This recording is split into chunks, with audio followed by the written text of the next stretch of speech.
Attorney. Yes, Your Honor, we register our continuing objection and everything subject to cross, Your Honor. Noted. The lead prosecutor may proceed. Your witness. Mr. Witness, pakisabi po ang inyong pangalan, edad, at iba pang pagkakakilanlan. Ako po ay si Attorney Melvin Matibag na kasalukuyang Director ng National Bureau of Investigation. Ang aming pong tanggapan ay may address na 9th floor Philinvest Cyber Zone Building, Estado Macapagal, Pasay City. Nabanggit mo na ikaw ay isang abogado. Gaano ka na katagal sa nasabing propesyon? 29 years po. Saan ka nagtapos ng iyong abogasya? Sa Ateneo Law School po. Bago ang iyong abogasya, ano ang una mong inaral sa kolehiyo? Ako po ay nagtapos ng Bachelor of Arts, Major in Philosophy sa University of Santo Tomas. Pagkatapos naman ng abogasya, Mr. Witness, ano ang iyong inaral kung mayroon man? Nag-aral po ako ng Masters of Law, Major in Corporate and Finance Law sa Wayne State University, Detroit, Michigan, USA po. You are here as NBI Director. Bago ka itinalaga bilang NBI Director, ano ang iyong mga naging trabaho kung mayroon man? Bago po ako itinalaga na NBA Director, kasalukuyan po ako naglilingkod bilang Dean o Dekano ng Lyceum Alabang College of Law. Nabanggit mo na ikaw ay dating Dean ng Lyceum College of Law, Alabang. Bukod sa pagiging Dean, ano pa, kung mayroon man, ang iyong naging trabaho bago ang iyong pagkatalaga bilang NBI Director? Ako po ay nanungkulan na rin sa iba't ibang kapasidad sa ilalim po ng iba't ibang administrasyon. Una-una po rito bilang Director ng Laguna Lake Development Authority sa administrasyon po ni dating Pangulong Gloria Macapagal Arroyo. Nabanggit mo na ikaw ay naglingkod bilang Director ng Laguna Lake Development Authority panahon ng dating Pangulo, Gloria Macapagal Arroyo.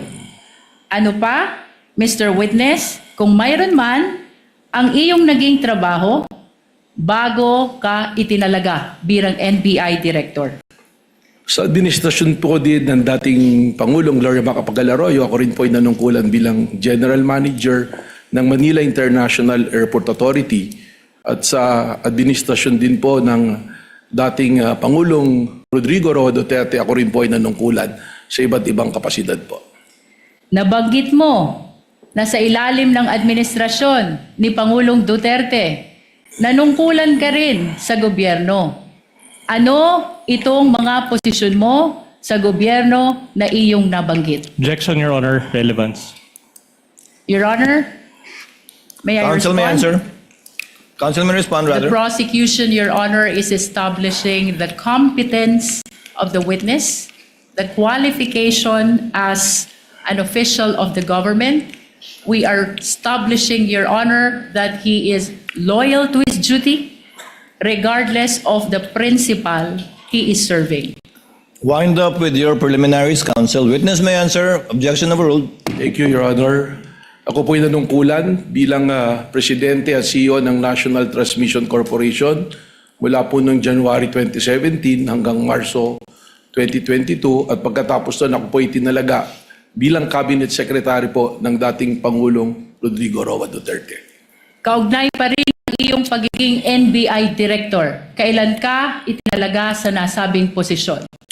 Ako po ay nai-appoint noong pong February 20 ng kasalukuyang taon po.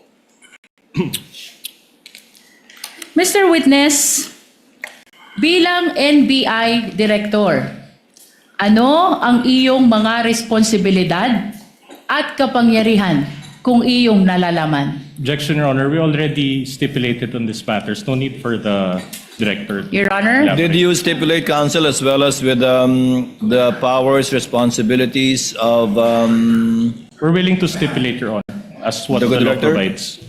Your Honor, regardless of the position of the defense to stipulate on the fact pertaining to the powers and responsibilities of the NBI director, it is the position of the prosecution that since this is a constitutional process, mahalaga po na marinig ng ating mga iginagalang na senator judges, ganun din ng mga kababayang nanonood kung ano talaga ang responsibilidad at kapangyarihan ng isang NBI director.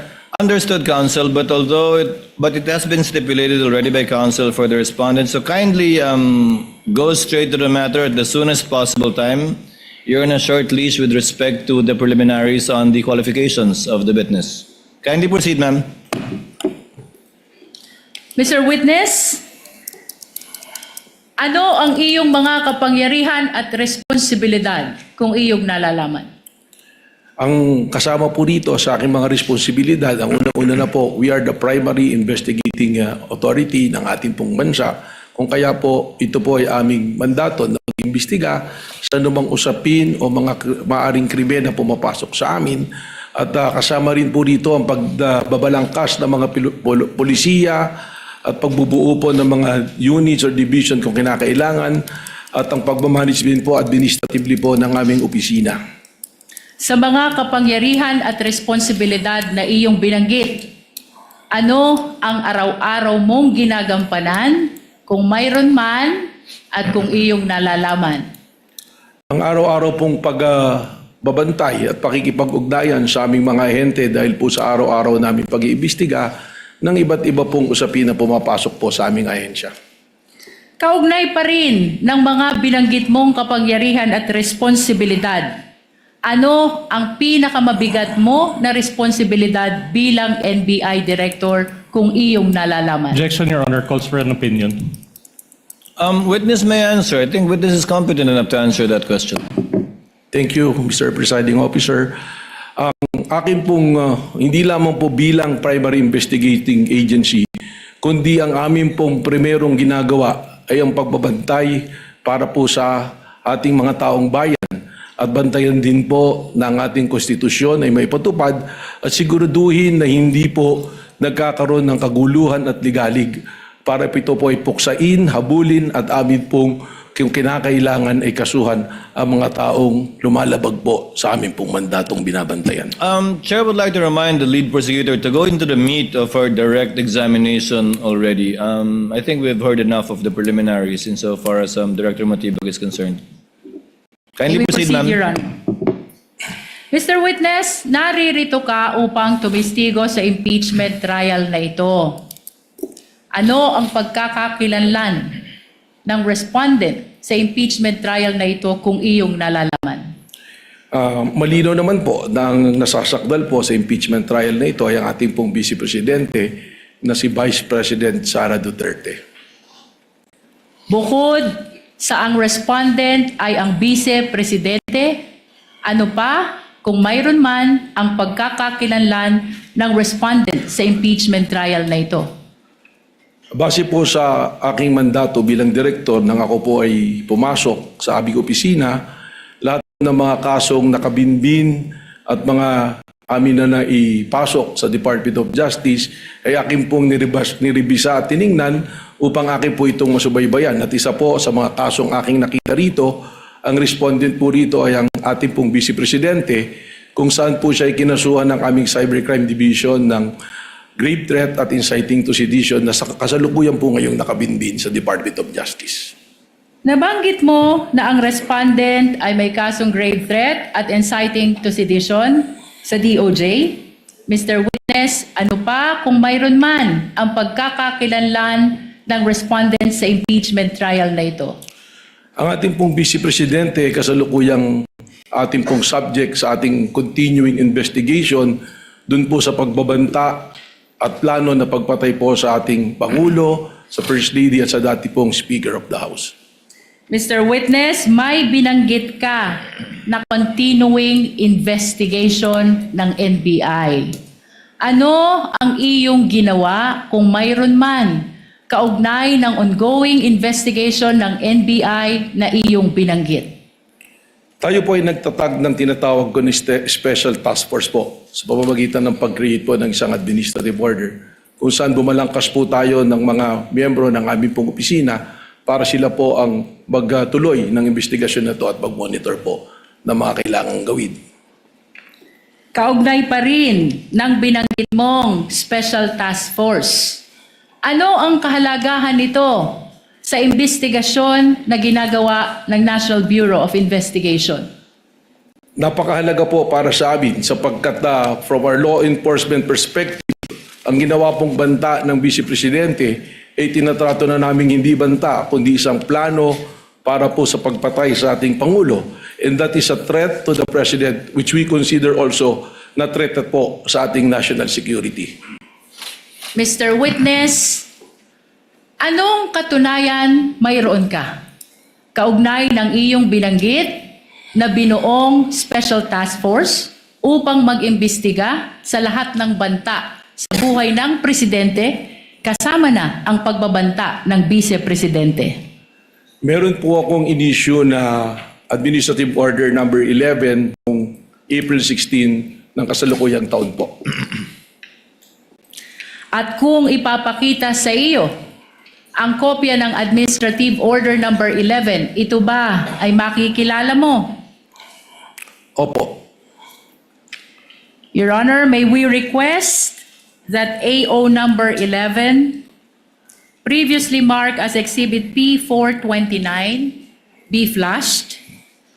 We likewise request, Your Honor, that Attorney Kyle Kapunan, assisting counsel, be allowed to approach the witness for confirmation of the document. Assisting counsel for the prosecution may approach, and likewise, assisting counsel for the respondent may approach to confirm and validate the document being shown to the witness. Likewise, the tech, through the clerk of court, is instructed to kindly flash in the screens the document being referred to by the lead prosecutor, the Honorable Luis Tro. Kindly zoom it in, please. Mr. Thank you. Witness, Your Honor, can we be Attorney given time Binloan to is comment? recognized. Your Honor, we manifest for the record, Your Honor, that the document is a photocopy. So noted.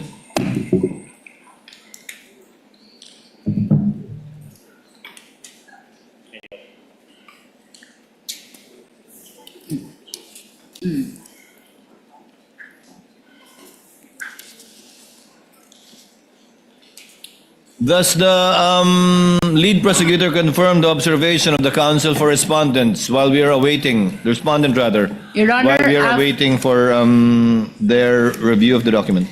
Your Honor, after the confirmation of the document, the prosecution will be requesting for the transfer of marking to a certified true copy, Your Honor. At a later time. Yes, Your Honor. Noted. Counsel may proceed when she's ready. Mr. Witness, ipinapakita sa iyo ngayon, may we request the assisting counsel to please show the document to the witness? Attorney Kapunan, kindly. Mr. Witness, ipinapakita sa iyo ngayon ang isang dokumento na may pamagat na Administrative Order number 11. Ano ang kaugnayan nito sa binanggit mo kanina na Administrative Order number 11 na kung saan nabuo ang Special Task Force? Ito po yung aking dokumentong binabanggit. Sa pangalawang pahina ng Administrative Order number 11, makikita ang isang lagda sa taas ng pangalang Attorney Melvin Matibag.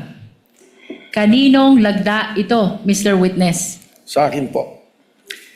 Your Honor, may we manifest that AO number 11 has been previously marked as Exhibit P429, and we just want to place on record the request for the transfer of marking at a later time to the certified true copy, Your Honor. Noted.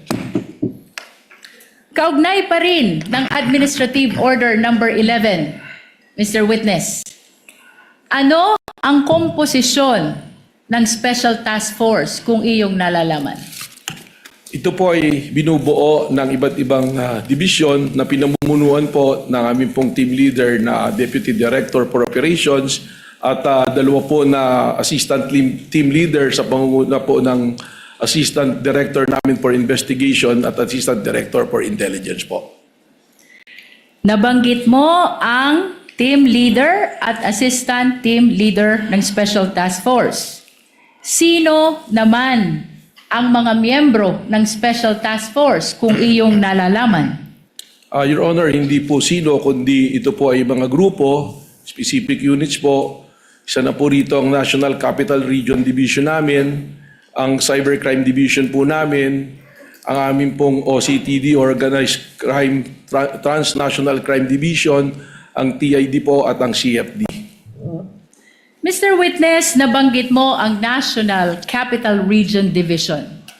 Ano ang dahilan at isinama ang National Capital Region Division sa miyembro ng Special Task Force kung iyong nalalaman? Sapagkat ang pag-iimbestiga po at ang continuing na surveillance ay tungkol sa banta sa kaligtasan po ng ating Pangulo at ang primerong opisina at tirahan po ng ating Pangulo ay nasa National Capital Region, kung kaya naman po ating pong isinama rito ang National Capital Region bilang miyembro po ng Special Task Force na ito. Mr. Witness, binanggit mo din kanina ang Cybercrime Division. Ano naman ang dahilan kung iyong nalalaman? Bakit ginawang miyembro ng Special Task Force ang Cybercrime Division?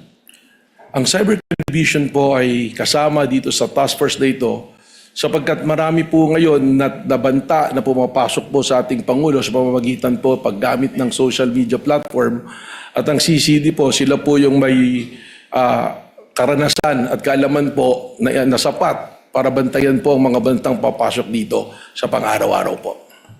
Mr. Witness, binanggit mo din ang Organized Transnational Crime Division. Ano naman ang dahilan at isinama ito sa Special Task Force kung mayroon man? Hindi naman po lingid sa atin na ang ating Pangulo ay may mga pagkakataon na lumalabas ng ating bansa at nagbabiyahe na kung saan ay ating pa rin pong tungkulin na bantayan ang kanyang seguridad kahit siya ay nasa labas sa ating bansa. At ang ating pong Organized Transnational Crime Division, sila po yung merong ugnayan sa ating pong mga counterparts sa iba't ibang bansa upang ating pong maisiguro ang kaligtasan po ng ating pong Pangulo habang siya ay nasa labas ng ating bansa. Mr. Witness, kasama sa iyong binanggit ang Technical Intelligence Division. Ano naman ang dahilan at kasama ito sa miyembro ng STF kung mayroon man? Napaka-importante po ng role ng TID, ng Technical Intelligence Division, sapagkat ang mga banta po na katulad ng pumapasok po sa ating Pangulo ay nangangailangan po ng masusi at malawak na intelligence network. At ang TID po natin, sila po ang may karapatan dito at nagpuproseso ng mga ganito pong gawain. Bilang huli, Mr. Witness, binanggit mo din ang Digital Forensic Laboratory Division. Ano naman ang dahilan at isinama ito sa miyembro ng Special Task Force? Importante po ang kanilang role dito sa task force na ito sapagkat lahat po ng mga ebidensya na ating makakalap, lalong-lalo na nakailangan pong idaan sa forensics o pagsusuri na technical, sila po ang dibisyon na maaari pong gumawa ng pagsusuri na ito. Maraming salamat sa iyong paglilinaw kaugnay ng komposisyon ng Special Task Force. Mr. Witness, anong mga pagkakataon kailangan ng NBI bumuo ng task force kung iyong nalalaman? Ang pagbuo ng task force ay yung mga immediate po na pangangailangan na ating tugunan. Isa po yan. Pangalawa po rito ay kung isa ng malawakan ang isang bagay na kailangan nating tugunan at imbestigahan. At ang task force din po, kaya po ganyan kalawak kung makikita ninyo, ay kung ang nasasakupan po nito ay hindi lamang iisang lugar. At yung pong mga seryosong banta, na katulad ng banta sa ating Pangulo, ganitong task force po ang pakiramdam namin na kinakailangan. Mr. Witness, balikan ko ang Special Task Force na iyong binuo. Kanina, ibinahagi mo ang komposisyon nito.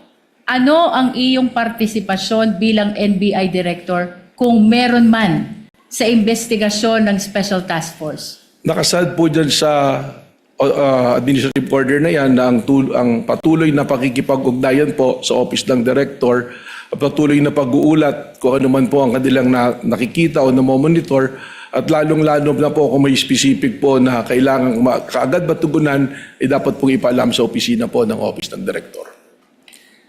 Balikan natin ang Special Task Force na binuo sa ilalim ng AO number 11, Mr. Witness. Ano ang nagtulak sa'yo kung mayroon man upang buuin ang Special Task Force na ito? Ang akin na po nabanggit, ang malinaw na banta at planong pagpatay po sa ating Pangulo na para sa amin po sa law enforcement, ito ay nag-transcend na sa banta po sa ating national security. Sapagkat anuman pong banta sa ating Pangulo ay banta sa seguridad ng ating bansa. Sapagkat ito'y magdudulot ng kaguluhan, ng ligalig at destabilisasyon po sa ating pong gobyerno at sa ating pong bansa. Nabanggit mo na ang banta sa buhay ng Pangulo ay banta na rin sa national security. Ano pa, Mr. Witness, kung mayroon man ang nagtulak sa'yo upang buuin ang Special Task Force na ito? May mga pangyayari po na atin pong nasaksihan na nagpatunay na ang banta ay seryoso. Katunayan po, ang aming investigasyon ngayon ay tumawid na sa hindi banta, kundi isang plano talaga na patayin po ang ating Pangulo ng Pilipinas. Sapagkat doon po sa ating mga inobserbahan na tinatawag dating open source intel, manilaw po roon ng ating Vice Presidente, sinabi mismo na siya ay kumausap na ng papatay at pumayag yung papatay na yan sa ating Pangulo ng Pilipinas. Mr. Witness, bukod sa iyong nabanggit kung saan may kinausap ang Vice Presidente na papatay sa Pangulo, ano pa kung mayroon man ang dahilan o nagtulak sa'yo upang buuin ang Special Task Force? Kung makikita po ninyo doon sa whereas clauses ng Administrative Order 11, ang nag-isa pong nagpatibay rito ay yung aming napanood na live broadcast po ng isang rally na tinatawag na Rage Coalition. If I remember it correctly, it's April 12 na nagsasalita ang mayor ng Davao City na si Mayor Sebastian Basti Duterte na sinabi niya na isang ulo lang naman ang kailangan namin at yan ay ang ulo ni Bongbong Marcos. Yan po ay aming isinama sa aming factor upang buuin po itong ating Administrative Order number 11. May nabanggit ka na Rage Coalition Rally noong April 12, 2026. Ano itong insidenteng ito, Mr. Objection, Witness? Your Honor, relevance. We ask for the relevance, Your Honor. Part of the witness's narration, counsel, you're on a short leash again, kindly connected to this case. Your Honor, this Witness may answer. Dito po sa rally na ito ay nakita natin doon pa lang pa sa pangalan na sinasabing rage. Ito po ay may interpretasyon base sa aming law enforcement experience na pag sinabing rage, galit, puot. At ang mga personalidad po na dumalo rito ay makikita nating mga personalidad na kilalang tumutuligsa at naglalabas ng destabilisasyon po sa atin pong gobyerno ngayon. Makikita po natin ang presence ng iba't ibang personalities dyan na consistent na nagdudulot ng ligalig po sa atin pong bansa. Mr. Witness, kung ipapakita sa iyo itong videong ito ba'y makikilala mo? Opo. Anong partikular na bahagi ng videong ito ang tumutukoy sa iyong sinabi kung saan may binanggit si Mayor Sebastian Duterte? Mr. President, we be allowed to Your check Honor. on the time stamp. Let's listen to the counsel's objection first. Attorney Vinluan, what is your objection? Again, irrelevant, Your Honor. Same ruling, counsel, go to it directly and I hope you will connect and make the connection between this video and the matter at hand. Yes, Director Matibag, you may proceed to open the US. Are you referring to your notes, rather? Opo, yung pong aking investigation. You notes may po. refer to your notes. Kung saan Director Matibag. po nakasulat ang timestamp nung video na akin po binabanggit. Your Honor, may we be allowed also to peruse? Counsel for assisting counsel for the respondent may look at the document being reviewed by the witness. Likewise, should the prosecutor wish to do so, assisting counsel for the prosecutor may also stand up and accompany assisting counsel for the defense. You may proceed, Director Matibag, to answer. Yan po ay nasa timestamp 2:34:35 to 2:34:43. Your Honor, we are requesting that the video of Mayor Sebastian Duterte during the Rage Coalition on April 12, 2026, which has been previously marked as P430, particularly timestamp 2:34:35 to 2:34:43, be flashed, Your Honor. The tech is directed to kindly play the timestamps mentioned. May I request assisting counsel from the defense to kindly witness the breaking? Is the USB sealed, counsel? Has I the believe, seal Your been Honor. broken? Witness is instructed to break the seal. While being witnessed by assisting counsel for both parties, before it is presented to the tech for it to be played. Ayaw ah. Ayan. While the witness is breaking the seal and bringing it, giving it rather to the counsel for the prosecutor and assisting counsel for the respondent, Chair would like to make a manifestation with respect to the proceedings. Earlier, the Chair intimated to some senator judges, as far as practicable, to make their interjections and interventions after the party shall have examined the witness, both direct, cross, redirect, and recross, if any, unless the matter is of urgent, administrative, or procedural concern, in which case it may be brought up even before the examination of the witness by the parties. But as far as practicable, let us allow the parties to finish the examination of the witnesses by themselves, because this is more of a trial really than merely seeking clarificatory questions when the counsels can elicit that from the witness anyway. Yes, are we ready to play the video?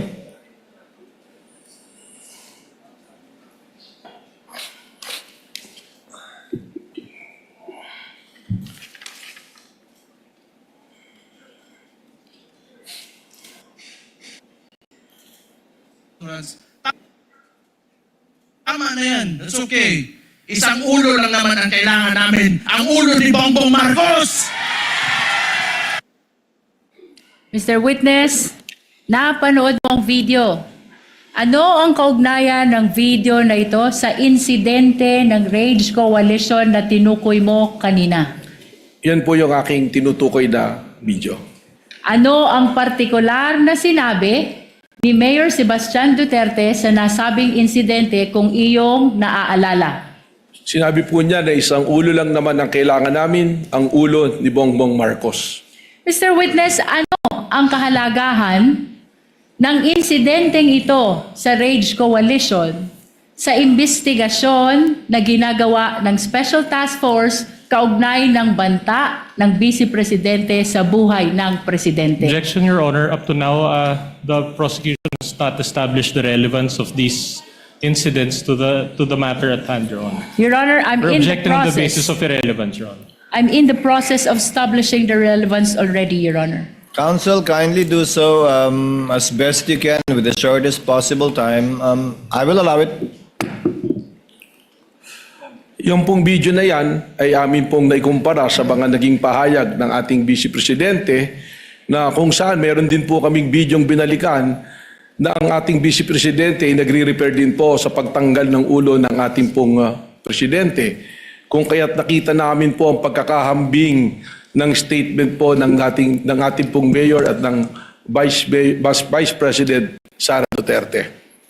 Mr. Witness, binanggit mo ang isang insidente kung saan sinabi ng Vice Presidente gusto tanggalin ang ulo ng Presidente. Ano itong insidenteng ito kung iyong nalalaman? Sa aking pong recollection sa yung pag-iimbestiga, ito po yung kanyang press conference noong October 18 ng 2024 kung saan sinabi niya, gusto kong tanggalin ang ulo niya ba? At sinabi rin po niya nga, imagine cutting his head. So yan po ang binabanggit ko na video. Kaugnay ng sinabi niya na gusto ko tanggalin yung ulo niya ba? Anong partikular na bahagi ng binanggit mo na video ang tumutukoy sa sinabing ito ng Vice Presidente? Mr. Presiding Officer, respectfully, with your permission, for the timestamp, I want to refer to my Witness notes. is allowed to refer to his notes Salamat with po. assistance and within the view of the counsel, assisting counsel for the respondent and the prosecution if they so desire. Your Honor, can we ask permission to scan the whole notebook, Your Honor? Or at least the salient portions of the notebook, Your Honor. To look at it, to scan it, to see that baka may mga nakasulat na iba dyan na wala nang kinalaman. Just to confirm that it is indeed his notes with respect. What is the book you are referring to or notebook you are referring to, Attorney Matibag? Mr. Presiding Officer, actually, diary ko po ito at saka notes eh. Combination. So kung makikita naman po, mula pa noon, iba't iba pong nakasulat dito. May mga personal po, may mga usapin. Ito lamang pong notes ko na to, nakatuon dun sa date kung saan po nagkaroon na ng investigation po yung Administrative Order number 11. Then just the salient portions, Your Honor. Your Honor, just for the record, we would like to invoke the right of the witness to refer to his notes because that note pertains to investigation notes which were prepared, done, written at the time of the investigation, Your Honor. That is to refresh his memory, Your Honor. No, the presiding officer already allowed it. Counsel for the respondent, your assisting counsel is there. Without necessarily scanning the whole notebook which might contain other confidential or perhaps personal information, he may observe what the witness is referring to and you may make your observations known to the record should he observe something out of the ordinary. Witness may answer. Ang timestamp po dun sa sinabi kong gusto kong tanggalin yung ulo niya ba is from 1:35:57 to 1:36:10 po. Your Honor, may we request that the video of the Vice President on October 18, 2024, during her press conference, previously marked as P411, particularly timestamp 1:35:57 to 1:36:10, be played, Your Honor. Has the USB seal been broken by the witness? If not, witness is instructed to kindly break the seal of the marked evidence in full view of the assisting counsels for the parties. Thereafter, for the USB to be brought to the tech booth, and the clerk of court is instructed to have it played with respect to the identified timestamps of Director Matibag.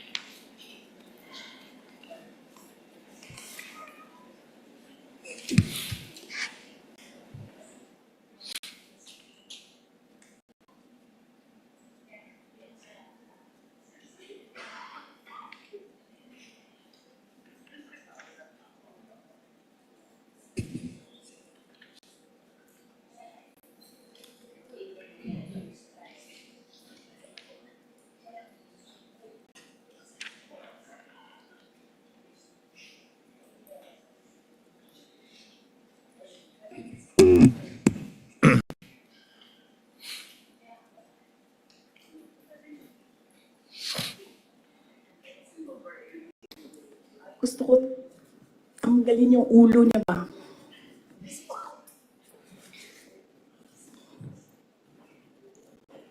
Mr. Witness, Toxic napanood mo ang video. The video is still playing, I believe, lead prosecutor. Unless you want it cut already. Okay. Yung times. It may be cut, Your Honor. I'm sorry? Do you It may want? be cut, Your Honor. Okay. The timestamp is only 1:35:57 to 1:36:10. Mr. Witness, napanood mo ang video? Ano ang kaugnayan nito sa insidenteng tinukoy mo kanina kung saan sinabi ng Vice Presidente, gusto kong tanggalin ang ulo niya ba? That is the same video that I was referring to. Kanina, Mr. Witness, binanggit mo din na may sinabi ang Vice Presidente, I imagine myself cutting his head. Anong partikular na bahagi naman ng video na iyong tinukoy ang tumutukoy sa sinabing ito ng Vice Presidente kung iyong nalalaman? Again, Mr. Presiding Officer may be allowed to look for the Witness may do so. Thank you po. Timestamp 136:52 po to timestamp 136:58. Your Honor, may we request that the same video be played, particularly timestamp 136:52 to 136:58. Pertaining to the same exhibit, counsel.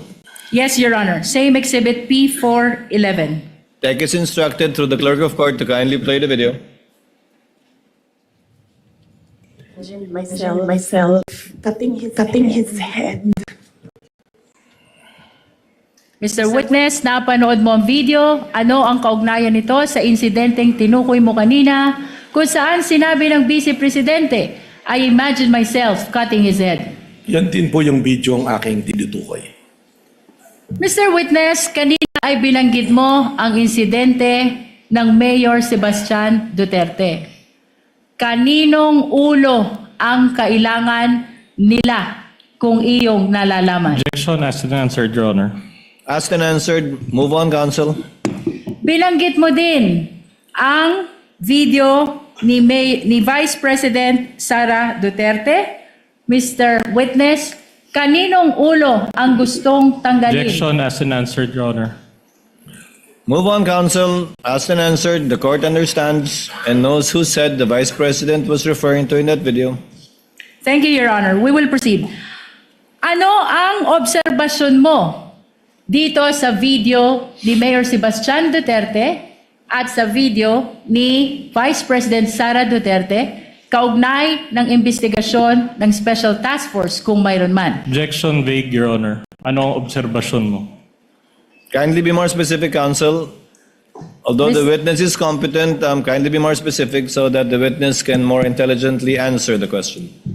Mr. Witness, anong koneksyon kung mayroon man ang video ni Mayor Sebastian Duterte at ang video ni Vice President Sara Duterte sa kasalukuyang investigasyon ng Special Task Force? Objection, kung Your Honor. mayroon man Objection, at Your kung Honor. iyong nalalaman. Objection, Your Honor. Still vague and asked and answered.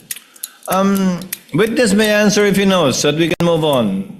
Director Matibag, kindly respond. Salamat po. Kapansin-pansin po na makikita natin nanggagaling sa isang pamilya ang pagbabanta sa ating Pangulo at parehas na nag-refer sa ulo ng Pangulo. Kung kaya naman, iniisip po ba namin kung meron bang kasabwat o may sabwatan sa pangyayaring ito sapagkat gaya po ng aking binanggit na noong November 23, binanggit po ng ating Vice Presidente na meron na siyang kinausap para pumatay sa ating Pangulo at pumayag siya. Kaya ito po ang amin pong tinututukan sa task force na amin pong itinatag. Objection, Your Honor. We would have to object as to the answer being non-responsive, and we would like to move, Your Honor, that it be expunged from the record. Your Honor, the witness has answered already, and that should form part of the transcript of our trial today. Then we move to strike it off, Your Honor. The objection is overruled and the motion to strike is denied. Let it remain in the records for the appreciation of the senator judges as to the weight they will give that particular part of the witness's testimony. We will submit, Your Honor. Mr. Witness, binanggit Counsel, mo may proceed. kanina na may kinausap ng tao ang Vice Presidente. Ano ang kahalagahan nito sa inyong investigasyon sa Special Task Force? Kung mayroon man. Sapagkat ito po, yung amin mismong tinitingnan, sapagkat ang tingin nga po namin dito, that the threat is serious, active, and continuing doon po sa banta sa ating presidente. At dahil ito ay seryoso, aktibo at patuloy na umiiral, ay nagiging banta na rin po sa ating pambansang seguridad. Sapagkat anuman pong banta sa seguridad ng ating Pangulo ay banta po sa ating national security.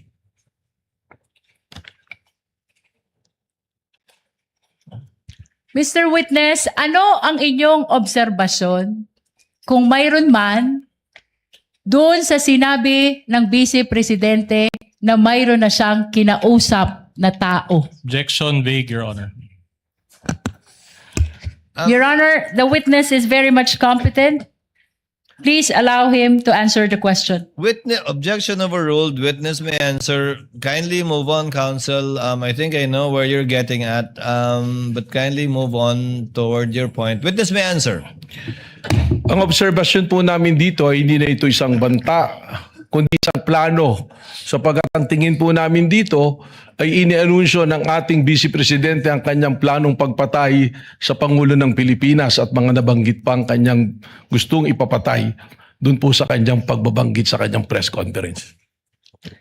Kanina, Mr. Witness, binanggit mo ang investigasyon ng NBI noong November 2024. Ano ang pagkakaiba kung mayroon man ng investigasyon ng NBI noong November 2024 sa kasalukuyang investigasyon ng Special Task Force na nag-umpisa noong Abril 2026? Malaki po ang pagkakaiba.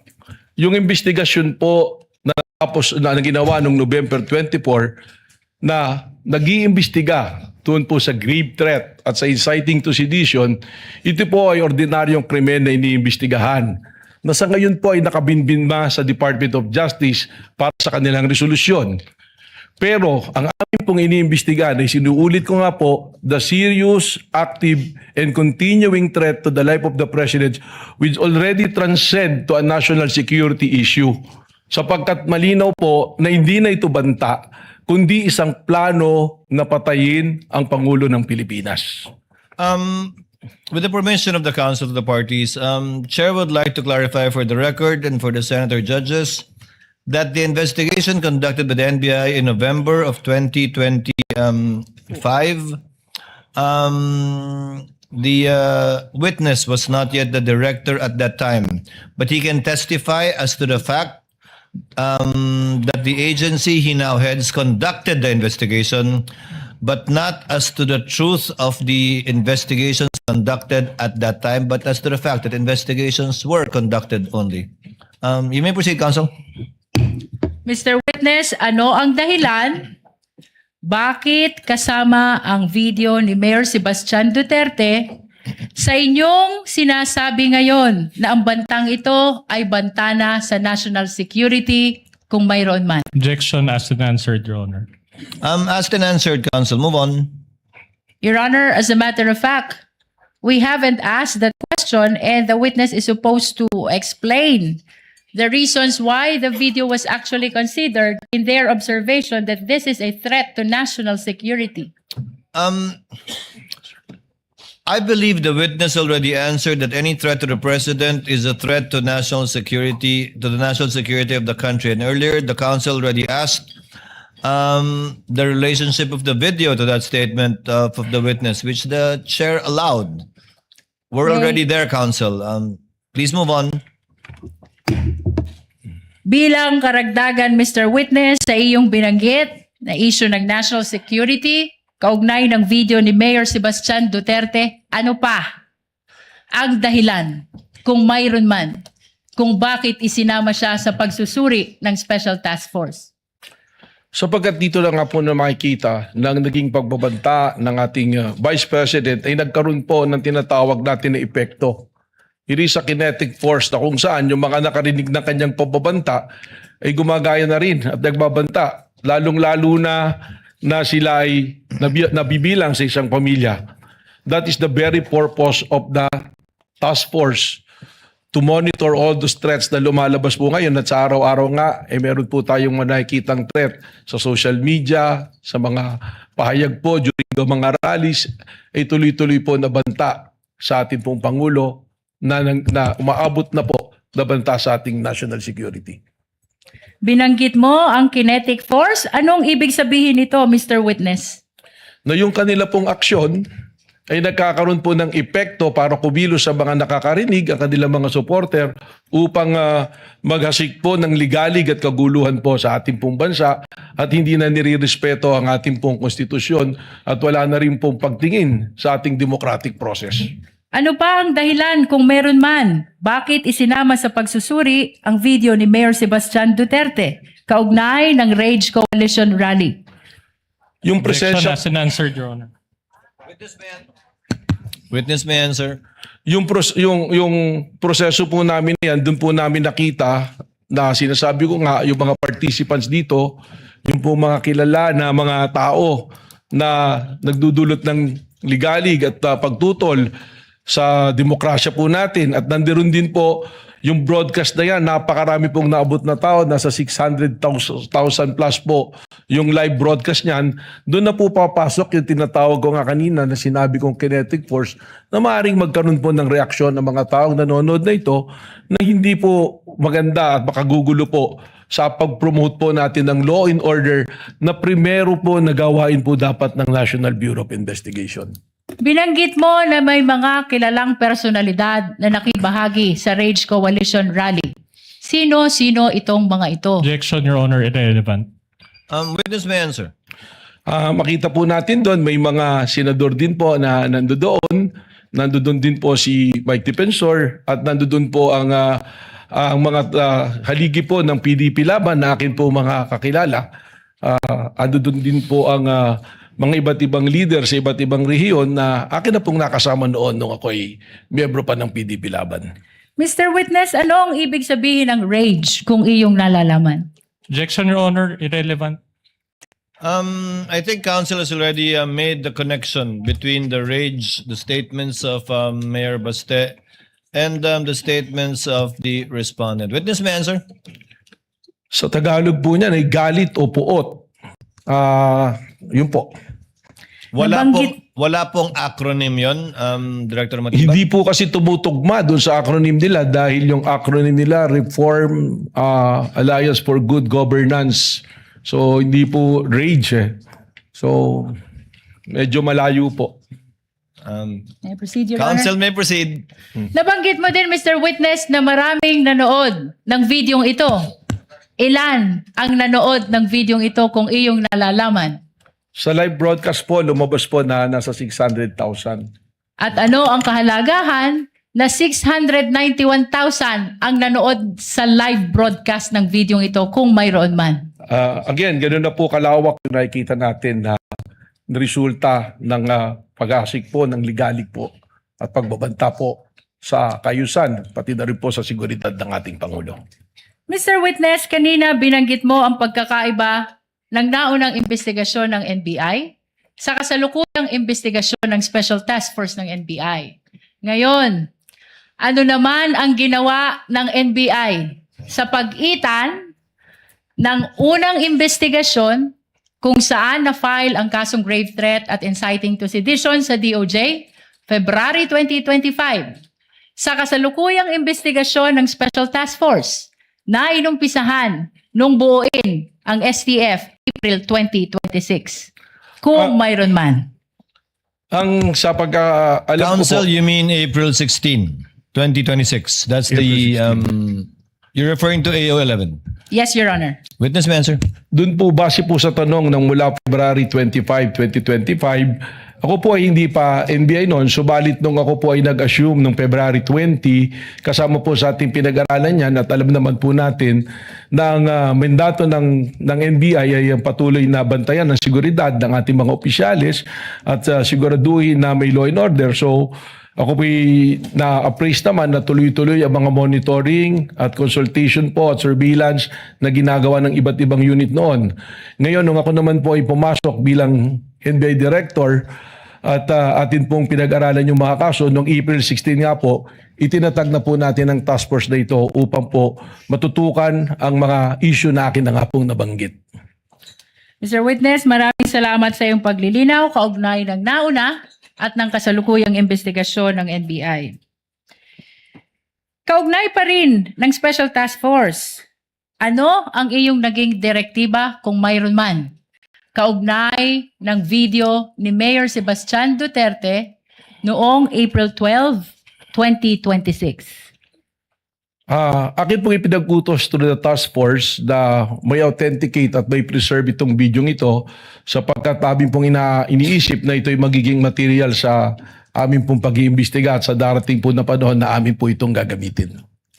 Mr. Witness, sino ang iyong inutusan upang ma-preserve at ma-authenticate ang video ni Mayor Sebastian Duterte na tinukoy mo? Ito po ay aming naitoka kay Agent Edgar Apolonio po ng Cybercrime Division po. Ano naman ang iyong patunay na ang videong ito ay na-preserve at na-authenticate ni Agent Edgar Apolonio kung mayroon man?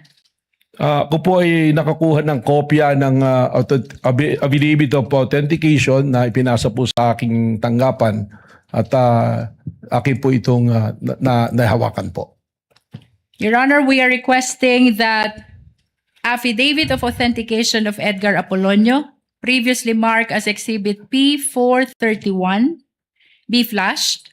Likewise, Your Honor, we're requesting that we allow assisting counsel to present the document to the witness for confirmation.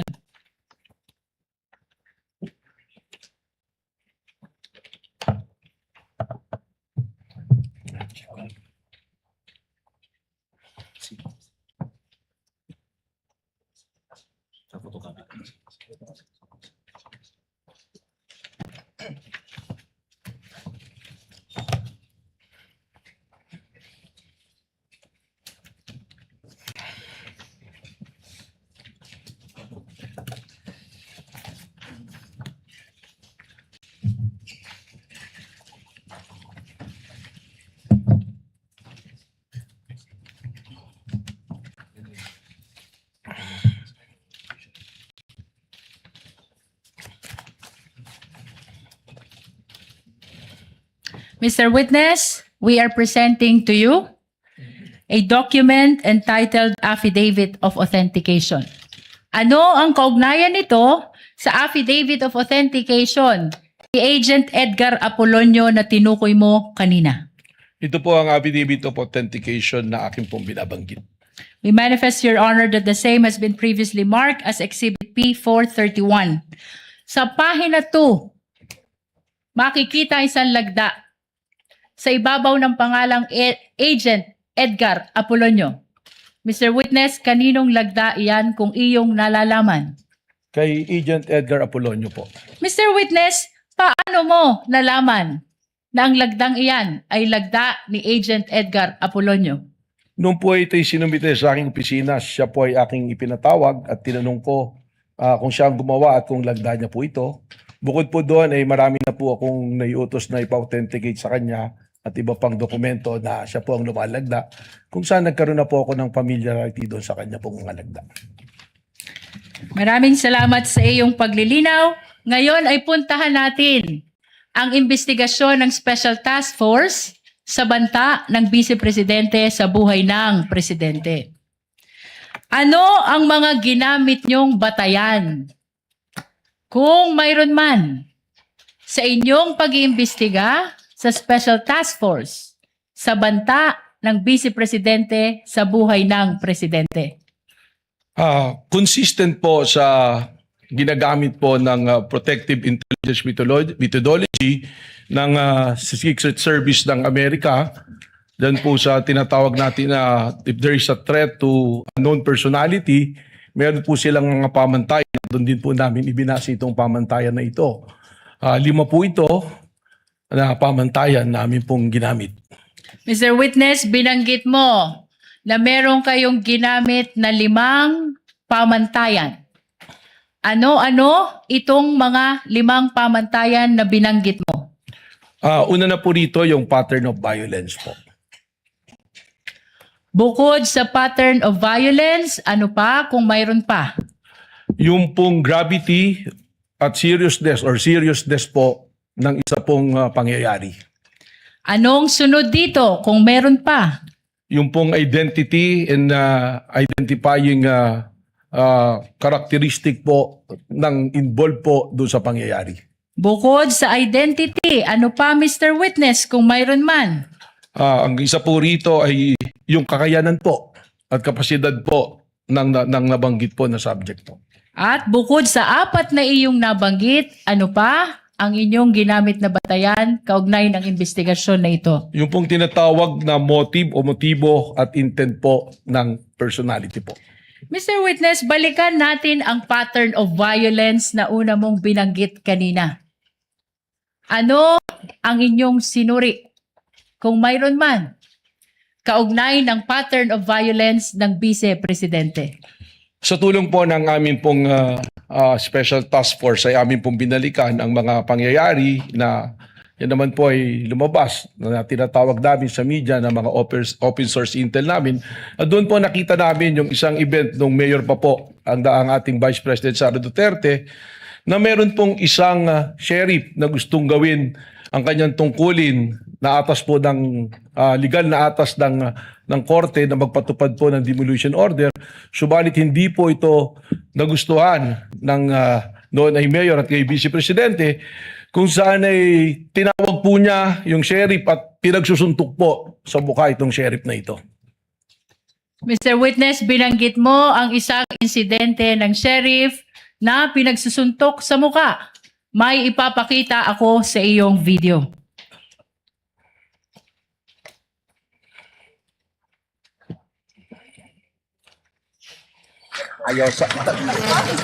Noong July 2011, habang nakaupong mayor ng Davao City, sinapa ni Vice President Sara Duterte ang isang court sheriff. Ito ba ang insidenteng tinutukoy mo? Tama po, yan po. Bukod sa insidente ng sheriff na sinuntok ng Vice Presidente, ano pa, kung mayroon man, ang inyong sinuri kaugnay ng pattern of violence ng Vice Presidente? As part of our investigation, kami po ay nakakakuha ng mga dokumento related po dito sa aming inimbestigan kung saan we got hold of a affidavit of ito pong dating police ni si Arturo Las Canas na self-confessed member ng DDS na kung saan doon po sa kanyang affidavit na yan ay atin pong nakita at inilalarawan po at sinasabi nitong ni Arturo Las Canas na ang Vice Presidente mismo ay kasama doon sa Oplan Tokhang, isa sa mga arkitekto ng Oplan Tokhang.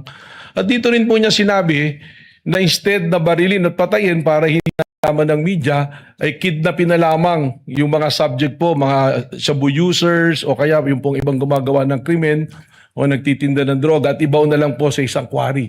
Na kung saan natagpuan po later nitong Laod Quarry na mayroon pong mga biktima ng extrajudicial killings. Mr. Witness, nabanggit mo ang affidavit ni Arturo Las Cañas.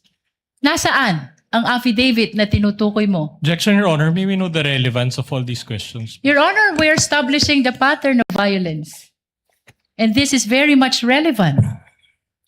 Witness may answer. Sa pagkakalam ko po, ang affidavit na ito ay nakasumito po sa International Criminal Court na sasalukuyan po dumidinig ng kaso ng extrajudicial killings po. Kaugnay pa rin ng affidavit of Arturo Las Cañas. Nasaan ang kopya nito kung mayroon ka man? Meron po Objection, Your Honor. The witness is not competent to provide an answer on an affidavit that he did not execute. Your Honor, may I respond? Lead counsel may respond. Your Honor, this affidavit of Arturo Las Cañas can be considered as a declaration against interest. He's saying in the affidavit na siya ay hitman, na siya ay bahagi ng Davao Death Squad. And under the rules, Your Honor, this may be considered also even with respect to third party. And in this particular case, Your Honor, the Vice President, the respondent, is the third party. Just a rejoinder, Your Honor. Counsel for the respondent. Then we would have to object to that, Your Honor, because it will be Mr. Las Cañas, if at all, who has the personal knowledge. We're already going into the contents of such affidavit, and the witness is incompetent to testify on that. Chair will make a ruling.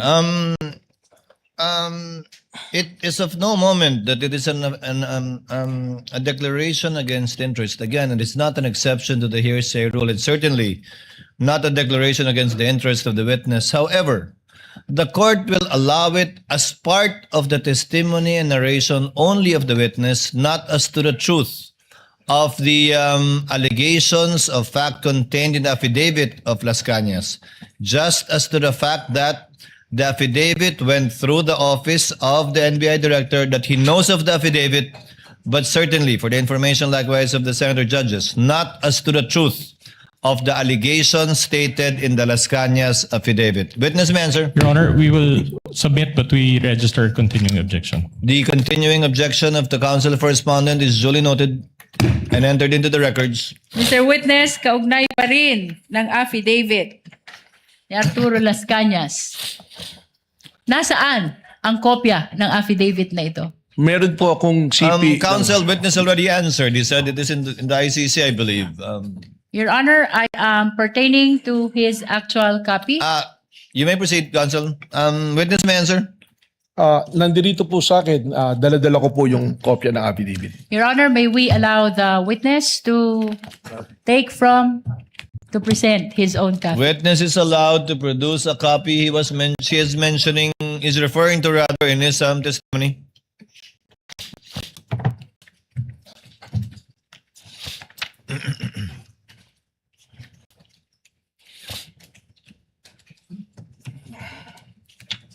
For the record, assisting counsel for the respondent as well as assisting counsel for the prosecutors are viewing the document produced by the witness.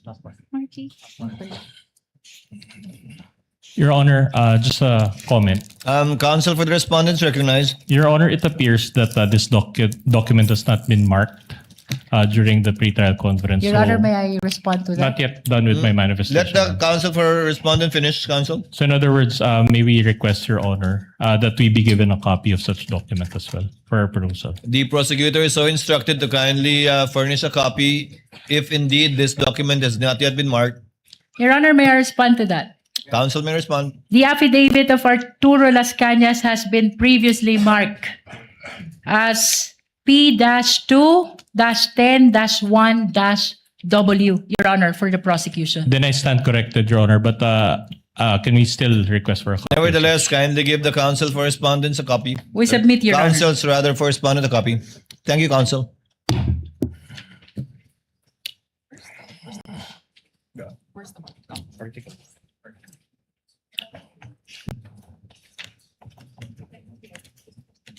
But we make the manifestation, Your Honor, that such Counsel may proceed to make a manifestation. such exhibit was indeed marked, but it was marked under Article 2, Your Honor, not Article 4. We confirm, Your Honor. Nevertheless, we maintain that this document has been marked during the pre-trial conference, Your Honor. Duly noted. Mr. Witness,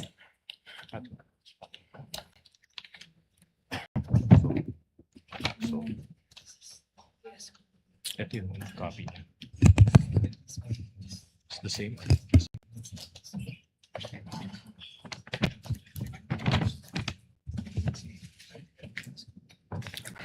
May USB.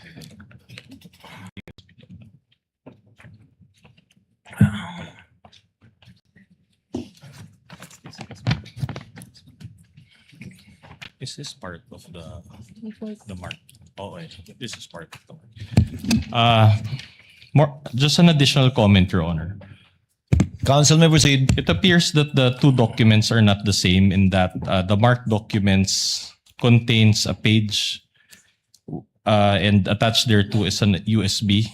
However, the copy of Director Matibag does not contain that page, Your Honor. I'm sorry, counsel. It appears, Your Honor, that the two documents are not the same. In What that, two documents are you referring to? the marked exhibit and the set of documents from Director Matibag. With all due respect, Your Honor, the copy that was marked contains a page with annexes, including a USB, and such page does not appear in the copy provided by Director Matibag. So the copy of Director Mastibag does not contain a page with an attached USB. That's correct, Your Honor. It's incomplete. Does counsel for the prosecutors, assisting counsel for the prosecutors, or lead counsel confirm that? For the record?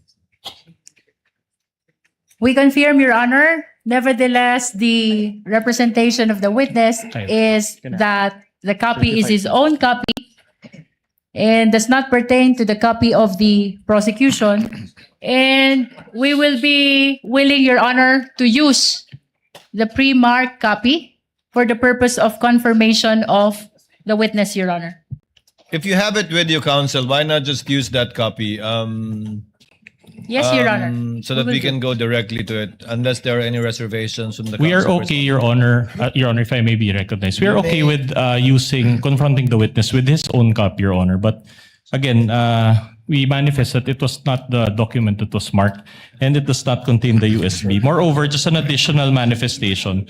The marked copy or marked set contains a stamp certified true copy, but it was not signed by anyone and there was no date provided. Duly noted. Again, this without prejudice to the counsel for the prosecutor, furnishing counsel for respondent with a copy of the exact document produced by Director Matibag for further comparison and or observation either during cross or future proceedings later on. We submit, Your Honor. Your Honor, just a correction. There was a stamp, Your Honor, and a signature, but there was no name. Just for the record, Your Honor. Duly noted for the record. With the permission of the court, we'll be using the pre-marked document, Your Honor, for the purpose of confirmation. Likewise, for the information of the counsel for respondent, would that be okay? Then we take exception to that, Your Honor, because it was not the one that was identified by the witness in open court. What he identified was his own copy, and that copy does not contain any USB. So he does not have. He will be incompetent to testify on a pre-marked exhibit that he did not submit or participate in. The exhibits can be later on compared to with a certified true copy at a later date, as has been previously done by the parties. In the meantime, Chair will allow the witness to use his copy without prejudice to any differences that may be shown either through cross or through the comparison after a copy shall have been furnished to the counsel for respondents. Continuing objection, Your Honor. So ordered. Will Continuing we objection is confirm, noted. Your Honor, which copy we will be using for The confirmation? counsel produced by Director Matibag will be the one that will be used.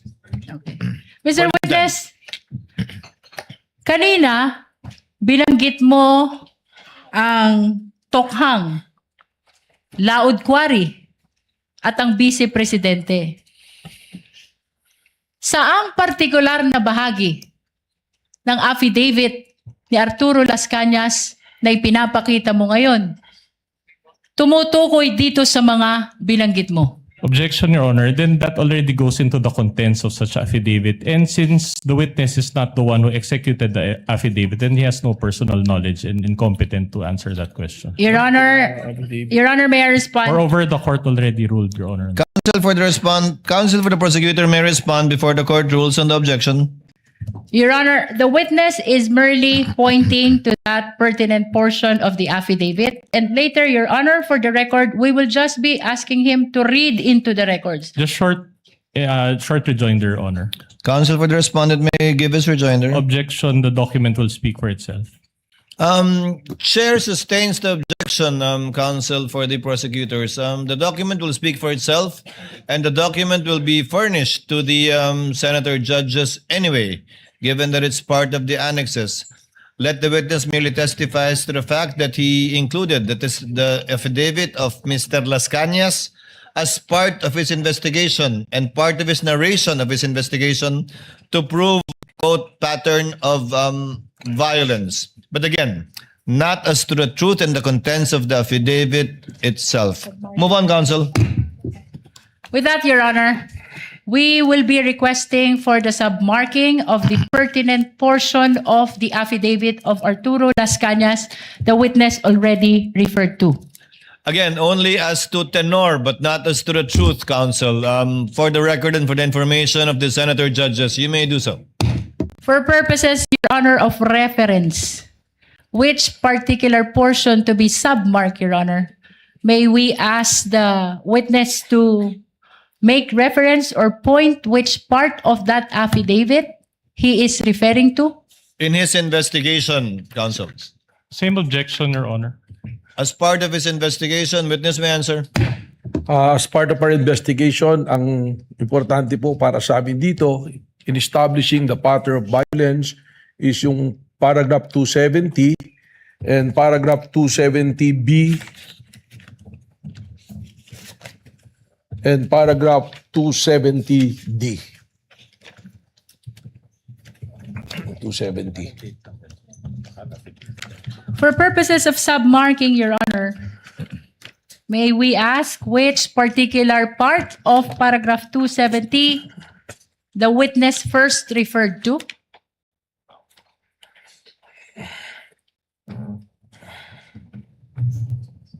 Your Honor, manifestation. Counsel for respondent may proceed. All right. Your Honor, this pertains to an affidavit of Arturo Las Cañas. And on page 186, Your Honor, of such affidavit, it appears that even the signature is not a wet signature. It's a printed copy. And there's a subscription and sworn to portion thereof, but it's not notarized at all. So this is a mere scrap of paper, Your Honor. Counsel, Your Honor, the document is being presented only to seek confirmation from the witness that he is referring to this particular document as part of the investigation of Special Task Force.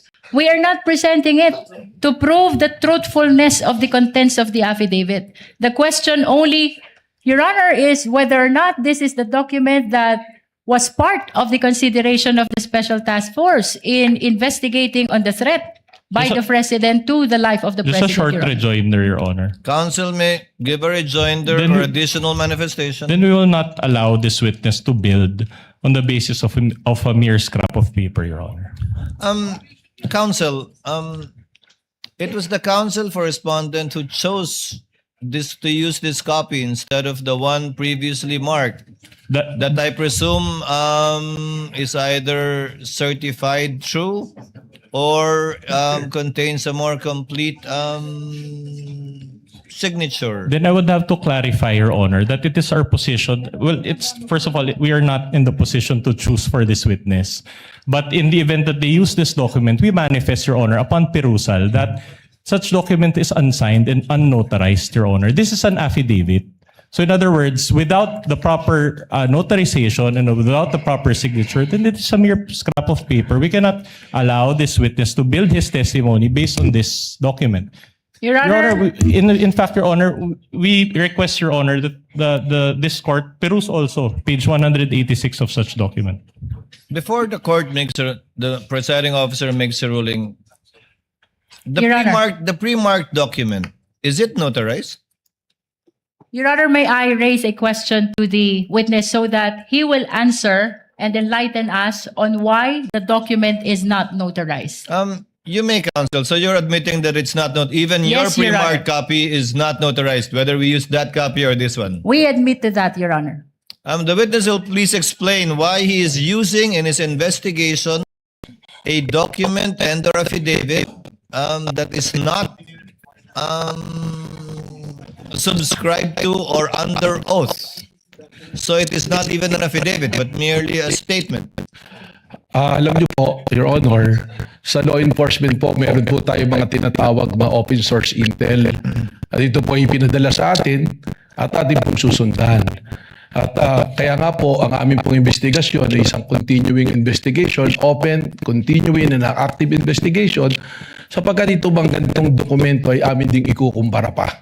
Subalit malaki po ang value ng mga itong bagay sa amin sapagkat ito po ang nagbibigay rin sa amin ng direksyon at mga leads upang amin pong magampanan ang amin pong tungkulin na mag-imbestiga. So for the second time and for the sake of clarity and for the information and guidance of the senator judges, the document being identified by the witness is unsigned, is not notarized, not under oath, and it is only as to the fact that they used this document in their investigation or as part of their investigation, but not as to the truth of the allegations contained in that unsubscribed document that was not made under oath. Also unsigned, Your Honor. Sorry. Unsigned. May Also I make unsigned a because there's a manifestation, Your Honor? signature, but it appears to be a photocopy, so it doesn't qualify as a signature. With the additional manifestation of the respondent, so noted. What is the manifestation of the counsel for the prosecutors? Your Honor, based on the ICC, as relayed to us by our witness in the next article or in the last article that we will present, the ICC does not require notarization of document. Noted, but we are not the ICC counsel. Again, we're just placing on the record and for the record the factual situation concerning the document that the witness is testifying to for the information and guidance of the senator judges. Counsel for the panel of prosecutors, may proceed. Mr. Witness, for purposes of submarking, can you read just a portion of paragraph 270? Just for the guidance of the impeachment court. Again, Your Honor, same objection. The document will speak for itself. Best evidence of this statement is a document. Your Honor, we wanted As to be previously guided. ruled, the court will allow it. Again, given the limited consideration that the court will give this testimony of the witness and not as the truth of what he will read. Witness may answer. Paragraph 270, the years of 2012 to 2013 were the birth of Tokhang operations and the evil side of enforcement in Davao City by its author, the newly installed Davao City Police Office Director Colonel Ronald Bato de la Rosa. The operations were all cleared and approved by Mayors Inday Sara Zimmerman Duterte Carpio and Rodrigo Roa Duterte. Your Honor, we are requesting that the portion read by the witness be bracketed and marked as Exhibit P4-35. So ordered. Mr. Witness, what else is the pertinent portion of this affidavit that you are referring to? As mentioned earlier po, paragraph 270B. For the guidance of the impeachment court, kindly read for purposes of submarking only. While eating, Colonel Bato de la Rosa told me in Visayan dialect, why you summoned me, and I quote, Tur, short of Arturo, my first name. Nakaistorya mi ni Mayor Inday, referring to Davao City Mayor Inday Sara C. Duterte Carpio, party sa atwang Tokhang operation. As part of our Tokhang operation, ang order ni Mayor Inday sa akon, nag-ilaylo sa nato ang pusil, killing through shooting. Sa atwang mga target persons, shabu users and pushers and other criminal elements in Davao City. Kaysa mukan siya media, magsige o pagunta na, pud, kidnapa, abdak na lang ninyo ang inyong target, unya, ilubong sa quarry, laod quarry. Para missing lang kay okay si Mayor Inday sa ana paagi. I talked to Mayor Inday as part of our Tokhang operation. She ordered us to laylo our killings through gun shooting because the media is asking too much. Just kidnap targets, then bury them in the quarry so they would go missing. She is okay with that way. To which I answer, yes sir, sultian na ko ako ang grupo. I'll inform my group. Colonel Bato de la Rosa instructed me. I-inform Tur kung naamoy maabdak na target nyo. Inform me, Tur, whenever you are kidnapped a target. Your Honor, we are requesting that that pertinent portion read by the witness be bracketed and marked as Exhibit P435A. So marked, Your so Honor, ordered. just Counsel for respondent. What? we just want to register again our continuing objection, Your Honor. Again, we already allowed, Your Honor, that the witness at least identify this document. But as to the fact, Your Honor, that he is allowed to read even portions thereof. He's not the author of this affidavit. And as to the truth or falsity thereof, is incompetent to testify on that.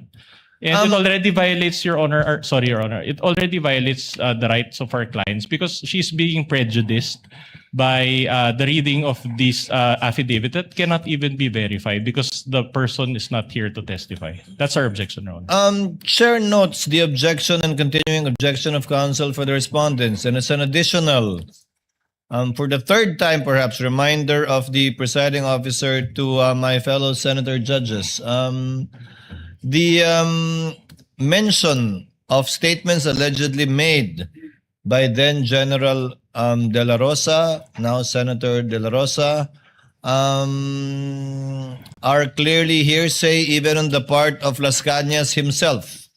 But as to the fact that probably he told him that, it may be established if the affidavit of Las Cañas and if Las Cañas is presented here. Again, this is only as to the fact that this is what the NBI used in their investigation and coming up with their findings, not as to the truth of the statements being read by Director Matibag, much less the statements of other parties who did not execute this document. The continuing objection is noted. Witness may answer. Counsel will proceed. We are requesting, Your Honor, that that portion just read by the witness be bracketed and marked as P435A. Mr. Witness, Let it be so marked.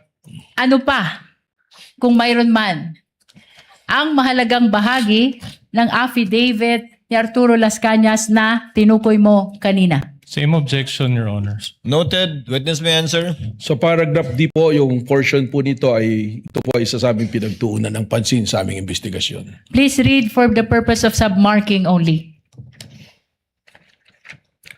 I later called up retired senior police Sonny Benaventura and relayed to him Colonel Ronald Bato de la Rosa's abduction operation ordered to me as allegedly ordered to him by Mayor Inday Sara Duterte Carpio. Sonny Benaventura answered me that would personally confirm and verify the matter with Mayor Inday Duterte. 2 days later, to my recollection, Sonny Benaventura called me and instructed me to meet him in Caltex gasoline station parking area in front of SM Mall Ecoland, Matina, Davao City, because Mayor Inday Sara Duterte will meet him in the said place. Sonny Benaventura wanted me to narrate personally to Mayor Inday Sara about the abduction order of Colonel Ronald Bato de la Rosa regarding his Tokhang operation. I agreed. I immediately proceeded to Sonny Benaventura's location. Upon my arrival on the board of my Strada pickup vehicle in Caltex gasoline station parking area, Sonny Benaventura motored me to the board pickup vehicle. However, before I could do so, Mayor Inday Sara Duterte Carpio arrived on board her SUV vehicle, a Fortuner-like vehicle, colored dark blue. Sonny Benaventura then disembarked immediately from his vehicle and rushed to the vehicle of Mayor Inday Sara Duterte that's a stop a few meters away from Sonny Benaventura's pickup vehicle. I stood in front of Sonny Benaventura's pickup vehicle looking and then talking. Mayor Inday Sara Duterte Carpio did not get up from the vehicle while talking to Sonny Benaventura, and Sonny was standing on the left side of Mayor Inday Sara Duterte vehicle. Then Sonny Benaventura hand signaled to me to come near him. I saw Mayor Inday Sara Z. Duterte Carpio inside her vehicle alone. I personally heard Mayor Inday Sara Zimmerman Duterte Carpio ordered Sonny Benaventura and I in Visayan dialect, and I quote, "Bulgar naman kayo man, pusilon, shoot." And target ninyo na referring to Sonny and myself nung short of manong or person. Kidnapa na lang ninyo. Target shabu users and pushers and other suspected criminal elements in Davao City. Para missing lang sila, para dili samok ang media. Shooting your target is too brazen. Just kidnap them so they will just go missing and so that the media won't bother us. Sonny Benaventura replied, "Sige day, okay." Then she drove away. It was a 3 to 5 minute kill order through abduction operation from a lady mayor of our city, the daughter of Mayor President Rodrigo Roa Duterte, that shed much blood of innocent poor Filipino suspected of being shabu users and pushers in Davao City. Now nationwide through the Tokhang campaign of the Philippine National Police for 4-star General and newly elected Senator Ronald Bato de la Rosa. Your Honor. Counsel for Respondent. Then, considering, Your Honor, the reading of this portion of this piece of paper, Your Honor, we ask for a fourth clarification on the part of the chair that the reading of this document, Your Honor, already creates an impression not just to the minds of the senator judges but also the public. They may be misled, Your Honor, to believing the truth or falsity of these statements. So in other words, Your Honor, this is highly improper for, with all due respect, Your Honor, for this honorable court to allow the reading of a portion of an affidavit that was not authored by this witness. He doesn't know, he doesn't have personal knowledge, again, and he's not competent to testify as to the truth or falsity of these statements. It is purely hearsay and excluded by the evidence and the rules of court, Your Honor. The chair is inclined at this point to already agree with counsel for respondent. Chair will cut short any further identifications of the witness in regard to this affidavit. I think you have sufficiently established, counsel, May I the comment, Your Honor? so-called pattern of violence that you sought to establish in the investigation of the NBI regarding the so-called grave threats that they are investigating. But the chair will nevertheless remind again senator judges, as requested by counsel for the respondents, that this is only as to the fact that Las Cañas executed a document that they used in their open source investigation, not as to the truth of what was read. It was only identified for easy identification by the senator judges, subject to that limited understanding. And I think, counsel, that should be enough for now insofar as establishing your desire, rather, to establish so-called pattern of violence. Kindly move on already to the other grounds for investigation. Just one last manifestation. Counsel for Your Honor. respondent is recognized. Well, in that case, Your Honor, with all due respect again, then it is like we believe certain portions of the statements as read by this witness because we are already mentioning about a pattern. So in other words, Your Honor, we give credence, Your Honor, or value to the statements that were read, which is highly improper, and we would like to object to that, Your Honor. We May I did not respond, give Your credence to it, counsel. We merely allowed the witness to testify as to the evidence he used and or considered in his investigation, which actually has not yet borne fruit unless he will testify to the contrary later on. As I believe the investigation as of this moment is still ongoing. But let it end at that. Counsel, please We will- move on to We will another submit, point. Your Honor, but register or continue. The continuing objection of counsel for respondent is duly noted and entered into the records. Counsel, lead counsel, prosecutors, kindly move on to Yes, Your Honor. I presume you will go through the 5 Yes, Your pillars Honor. of investigation of the NBI. Yes, Your Honor. Kindly proceed to the next point, the gravity or seriousness aspect. May I just request, Your Honor, that the last portion read by the witness be submarked as P435B. Thank So you, Your Honor. ordered. So Continuing ordered. objection, Your Honor. Continuing Maraming objection of salamat the sa iyong counsel is noted. paglilinaw kaugnay ng pattern of violence. Ngayon, puntahan natin ang gravity at seriousness ng banta. Mr. Witness, ano ang inyong sinuri kung mayroon man kaugnay ng gravity at seriousness ng banta? Unang-una na po rito kung sino yung pinagbantaan, sino yung sinabing papatayin. At dito po natin makikita na dalawang pinuno ng dalawang sangay ng ating gobyerno, ang dating speaker at ang Pangulo ng Pilipinas ang pinagbantaan, kasama na rin po ang unang ginan. Kaya para sa amin po ay mabigat at seryoso po ang pagbabantang ito. Bukod sa nabanggit mo na pinuno ng dalawang malalaking sangay ng gobyerno ang pinagbantaan, ano pa ang inyong sinuri kung mayroon man? Mismong ang Vice Presidente na po ang nagsabi na paulit-ulit na no joke, no joke. At pag tiningnan po natin yung kanya pong press conference noong November 23, 2024, makikita natin sa kanya na seryoso ang kanyang pagsasabi nito. Bukod dito sa binanggit mo na sinabi ng Vice Presidente, no joke, no joke. Ano pa kung mayroon man ang sinuri mo kaugnay ng gravity at seriousness ng banta?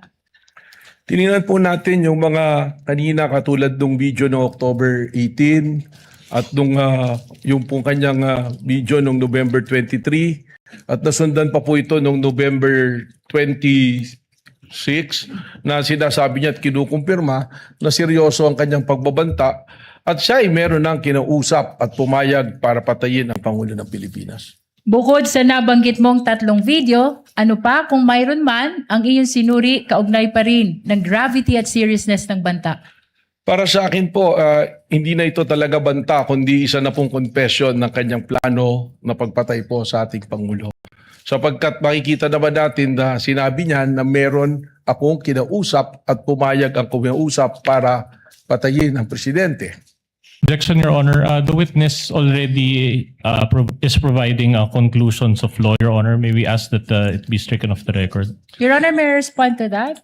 Counsel for the prosecutor, rather, the lead prosecutor may respond. Your Honor, the witness is testifying as to what transpired during the investigation of Special Task Force. He is testifying on the observation, appreciation, and findings of the Special Task Force. And this is the very purpose of presenting the testimony of NBI Director Melvin Matibag. Short rejoinder, Your Honor. Counsel may give a rejoinder. Part of the witness's response is the use of the term confession, which is a legal term. The witness is a lawyer. He knows exactly what he's doing, Your Honor. Nevertheless, Your Honor, that is the testimony of the witness, and that should be considered by the impeachment court. The presiding officer shall rule, let it stay in the record as part of the narration of the witness, but not as to for the senator judges not to consider it as a conclusion of law, notwithstanding that the witness is the director of the NBI and there is a lawyer and a former dean, that is still not to be used by any of the senator judges as a conclusion of law as to the fact in issue in this impeachment court. Witness may answer. Bukod sa Rather, counsel may binanggit mong confession, ano pa kung mayroon man ang iyong sinuri, kaugnay pa rin ng gravity at seriousness ng banta? May tuturing po natin ito na mabigat at seryoso sapagkat alam niyo po ang NBI meron po kaming mga foreign counterparts na sa investigation din na patuloy namin pong nakakausap at nakakaugnayan. At kasama po ron aming pinag-uusapan ng mga pangyayari sa kanilang lugar, sa ating lugar. At napapag-aralan po kung paano kami magkakaroon po ng collaboration at pagtutulungan. At kung saan po sa amin pong pakikipag-usap rito ay atin pong namin napag-usapan ang tungkol po sa ginawang pagbabanta ng Pangulo, ng pangalawang Pangulo sa ating Pangulo. At lumalabas po sa aming mga usapan na sinasabi na ito ay seryoso na pagbabanta. At sinabi pa nga na kung sa kanilang jurisdiction ito nangyari, maaaring hanggang ngayon ay nakakulong ang nagbanta na Vice Presidente o maaaring natanggal na sa pwesto ang Vice Presidente na nagbanta sa Pangulo. Maraming salamat sa iyong paglilinaw kaugnay ng gravity at seriousness. Puntahan natin yung pangatlong batayan, identity. Mr. Witness, ano ang inyong sinuri kung mayroon man kaugnay ng identity ng pinagmumula ng banta? Ito naman po ay malinaw na na-establish na ng identity at hindi naman po ito itinanggi. Paulit-ulit naman na inamin na ang nagbanta, ang napausap ng papatay ay ang ating pong Vice Presidente na si Vice President Sara Duterte. Bukod sa Vice Presidente Sara Duterte na tinukoy mong pagkakakilanlan ng nagbanta, ano pa o sino pa kung mayroon man, Mr. Witness, ang inyong sinuri dito sa pag-aaral ng identity o pagkakakilanlan? Sinama na rin po namin dito ang tuloy-tuloy na mga banta kahit na po ng mga ordinaryong individual at kasama na rin po rito ang patuloy na banta po na nabanggit po ng ating pong Mayor Baste Duterte po. Puntahan naman natin ang pang-apat ninyong batayan, capacity. Ano ang inyong mga sinuri kaugnay ng capacity to execute threat? Unang-una po daming tiningnan sa capacity o kapasidad ng nagturan ng pagbabanta o pakikipag-usap nga sa pagpatay. Alam naman po natin ang Vice Presidente may malawak na network. Alam po natin na matagal ding nangungulang Pangulo ang kanyang ama po at sila po regionally ay sila rin kinikilala dyan po sa Davao. Ibig sabihin po marami po silang network na maaari ding ibilang natin dito yung mga men in uniform sa Philippine military po natin, sa kapulisan. Ito po ay ating ipinactor in. na kasama po doon sa kapasidad na kayang gawin po ang kanyang sinabing pagpapapatay. Binanggit mo ang network ng dating Pangulo, ganun din na ang ama ay dating Pangulo. Binanggit mo ang network ng Vice Presidente. Ano pa ang inyong sinuri kung mayroon man kaugnay pa rin ang capacity ng pinagmumula ng banta? Alam po natin, at kanina nabanggit ko na yung pagiging kasama sa pagtatatag ng Davao Death Squad. Alam naman natin kung ano ang kakayahan ng Death Squad na pumatay ng mga tao through AJK. Ibig sabihin po, pag ating ito ibinilang, kasama po ito sa kapasidad ng ating Vice Presidente na maisagawa po ang kanyang plano. At bukod sa inyong pagsusuri dito sa Davao Death Squad, ano pa kung mayroon man ang inyong sinuri kaugnay pa rin ng capacity ng nagbanta? It is also public record. Nakikita naman natin po sa mga balita ng mga Duterte, maraming pag-aari ng mga baril. At alam din naman po natin na they are well connected financially para matustusan o may sagawa ang kanya pong plano na pagpatay po sa Pangulong Duterte. Bukod sa Pilipinas. binanggit mong pag-aaring baril at financial connections, Mr. Witness, ano pa kung mayroon pa ang iyong sinuri kaugnay pa rin ng capacity ng nagbanta? Karugtong po rito yung Vice Presidential Security Group, yung BPSG na tinatawag natin. Na alam natin na sa ngayon ay napakarami pong membro na isang tawag lang ng ating Vice Presidente ay nandiyan dyan para tubugon po sa kanya pong mga instructions. Mr. Witness, puntahan natin ang panglima ninyong batayan. Motive or intention. Ano ang inyong mga sinuri kung mayroon man kaugnay ng motive at intention ng nagbanta? Unang-una po, at nasasad naman ito sa ating pong batas, sa ating konstitusyon, na kung ang Pangulo ng Pilipinas ay mamamatay, ang susunod po na uupo by succession ay ang Vice Presidente. So pumapasok po ito sa motibo at sa intensyon. Bukod sa ang Vice Presidente, ang papalit kung mawawala ang Presidente, ano pa ang inyong sinuri kung mayroon man, kaugnay pa rin ang motive at intention ng nagbanta? Dito na po namin sinundan yung tinatawag namin na sunod-sunod at magkakaugnay na pattern na nangyayari. At kaya po namin paulit-ulit na sinasabi na ang banta sa Pangulo ay banta sa ating national security sapagat nakikita po natin na it's creating chaos, yung kakaroon po ng kaguluhan, sunod-sunod po na pagtuligsa sa gobyerno. At yung mga ordinaryong mamamayan na nga po, makikita natin patuloy pong nagbabanta sa Pangulo. Katunayan, marami po kaming monitoring sa social media ng mga banta namin pong sinusundan sa seguridad po ng ating Pangulo. Maraming salamat sa inyong paglilinaw sa 5 batayan na inyong ginamit kaugnay ng investigasyon ng Special Task Force. Kanina'y binanggit mo na maging ang ordinaryong mga tao ay nagbabanta na rin sa buhay ng Presidente. Objection, Your Honor. May we know the question? Allow Your Honor, the I'm just- counsel to finish. She's not I'm yet laying finished. the basis. Binanggit mo na maging ang ordinaryong tao ay nagbabanta na rin sa buhay ng Pangulo.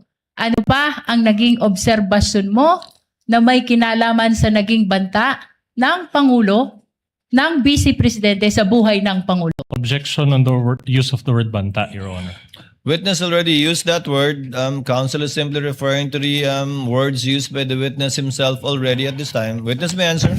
Napansin ko nga po na tumaas ang antas ng kaguluhan sa pamamagitan po doon lamang po sa social media. Kita-kita natin, meron po mga panahon na nating pong Pangulo ay nasa isang event na live. Meron pong mga magko-comment na barilin na yan.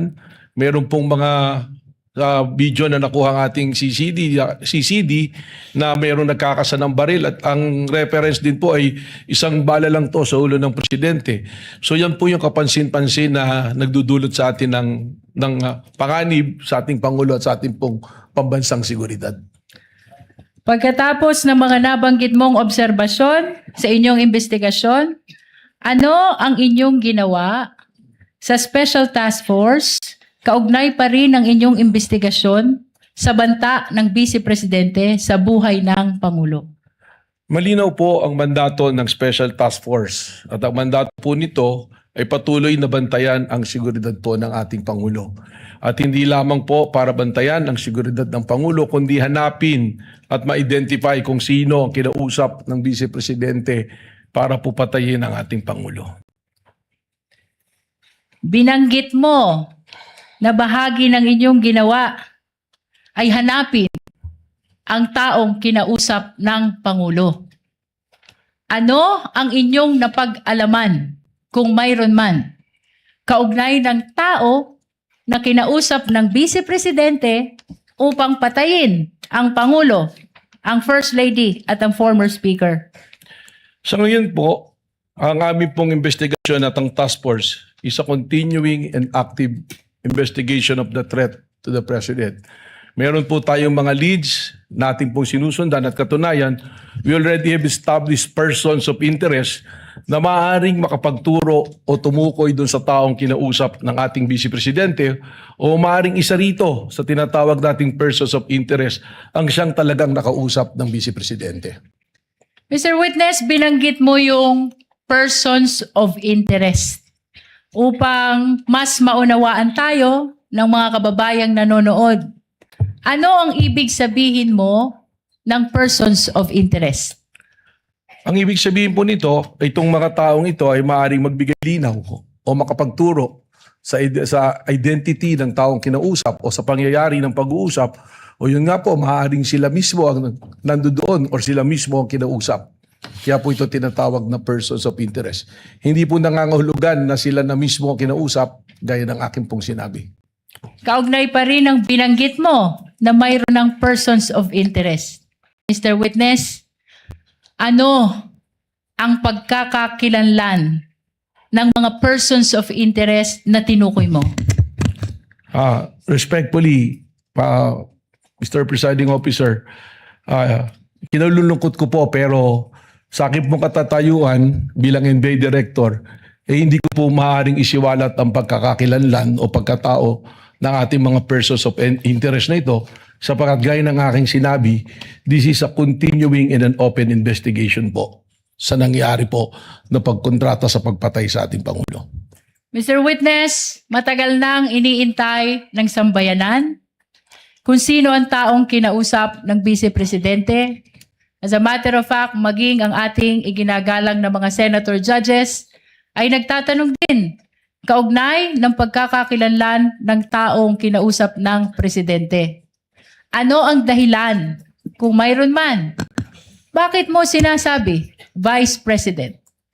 Bakit mo sinasabi na hindi ito pwedeng i-disclose o isa-publiko itong mga persons of interest na tinukoy mo? Alam po ninyo, maraming kadahilanan. Tayo po ay nasa law enforcement. Kapag ang ganito pong bagay na it's an open and continuing investigation ay ating isisiwalat, unang-una pong mangyayari rito ay makukompromiso po ang ating investigasyon. At may lalagay po sa alanganin yung pong ating mga tinatawag na informants o assets na nasa ground na nagbibigay po sa atin ng human intel na tinatawag. At kasama na rin po rito na yung pong aming capability to have successful operation ay makompromiso sapagkat maaaring hindi na po kami pagtiwalaan ng aming pong mga pinanggagalingan na source. Pangatlo po, it will violate the right of privacy po ng mga individual na ating natukoy na persons of interest. At meron din po itong kaparusahan under the administrative code na kung ang isa pong information ay confidential, secret, or top secret, hindi po ito pwedeng ibahagi basta-basta sa publiko. Ito po ay exception din sa Freedom of Information under po sa Memorandum Order number 15 po ng ating pong Pangulo. Mr. Witness, binanggit mo ang maraming dahilan kung bakit hindi mo pwedeng i-disclose itong pagkakakilanlan ng mga persons of interest. Baguhin ko yung tanong, anong pagkakataon kung meron man na maaari mong ibahagi sa impeachment court na ito ang mga persons of interest na tinutukoy mo? Alam po ninyo, kahit dumating yung punto na matukoy na natin kung sino ang kinausap, we have the right to protect yung pong aming mga informants. Sapagkat ang pinoproteksyonan din po namin dito ay ang institusyon ng NBI. Subalit ito po ay patuloy na pagsusuri at report tuloy-tuloy na ginagawa po ng National Bureau of Investigation. Katunayan po, nandirito po sa akin yung mga report ng task force tag as confidential. Kaya pagpamanin po ninyo na talagang hindi ko po ito pwedeng ibahagi na pagpapubliko. Ano Your Honor, yung please. mga... Counsel for respondent is Your recognized. Honor, considering already the length of time, can we just ask for a 5-minute recess, Your Honor? Actually, I'm about I'm to do so as soon as the counsel for the Your lead Honor- counsel Your winds Honor, up. I'm about to conclude.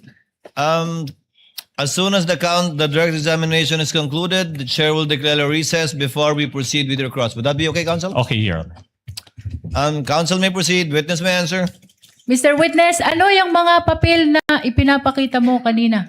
Ito po yung patuloy na pag-uulat, mga minutes ng meeting at mga intel report po na nasagap. Kaugnay po sa ating isyong pinag-uusapan.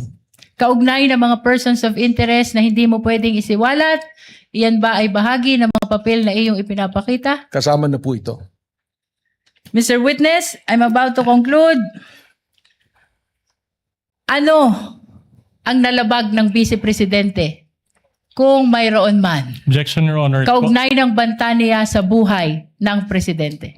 Your Objection. Honor, this is still part of the investigation. I will have to sustain the objection. It would call for a conclusion of law, and as admitted by the witness himself, the investigation is ongoing unless he has concluded it already. Kindly rephrase, counsel. I have no further question, Your Honor.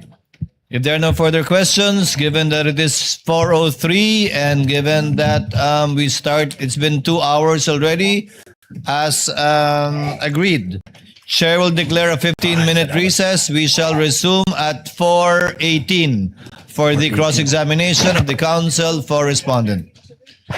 We are in recess. Witness is excused for the meantime and may exit the witness box.